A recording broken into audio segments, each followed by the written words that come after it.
السلام علیکم ورحمۃ اللہ وبرکاتہ۔ الحمدللہ رب العالمین والصلاة والسلام علی رسولہ الکریم، اما بعد۔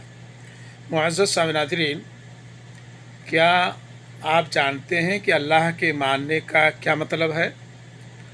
اللہ کے ماننے کا مطلب یہ ہے کہ یہ عقیدہ رکھا جائے کہ اللہ ہر چیز کا رب اور مالک ہے، وہی ہر چیز کا خالق اور اپنی مخلوق کا مدبر و منتظم ہے، وہی اس بات کا مستحق ہے کہ اس کی عبادت کی جائے اور اس میں کسی کو شریک نہ کیا جائے۔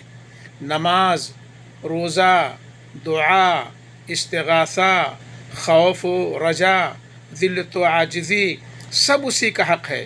نہ کسی کے لیے نماز پڑھی جائے، نہ روزہ رکھا جائے، کسی سے دعا و فریاد کی جائے، نہ فوق الاسباب طریقے سے کسی کا خوف رکھا جائے، نہ کوئی امید اس سے وابستہ کی جائے، اسی کے سامنے ذلت و عاجزی کا اظہار کیا جائے۔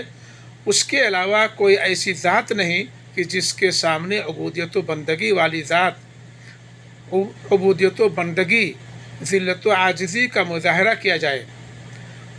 وہ تمام صفات کمال سے متصف اور ہر عیب و نقص سے پاک ہے۔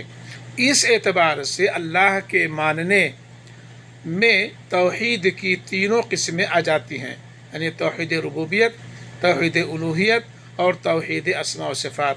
اللہ رب العالمین سے دعا ہے کہ اللہ تعالی ہمیں اچھی طرح سے توحید کو بروئے کار لانے کی توفیق عطا فرمائے، دنیا اور آخرت میں کامیاب کرے۔ صلی اللہ علیہ خیر خلقہ وآلہ وصحبہ اجمعین برحمتک یا ارحم الراحمین۔ السلام علیکم ورحمۃ اللہ وبرکاتہ۔